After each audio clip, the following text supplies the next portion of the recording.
The God of infinite grace. This is just a share, a reminder to each and every one of us that God of infinite grace, who always exceeds our greatest expectation.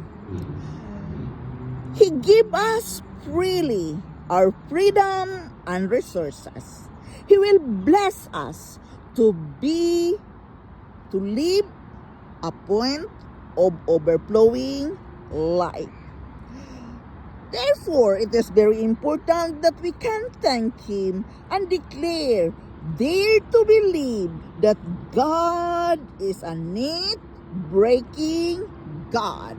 He bless you every day.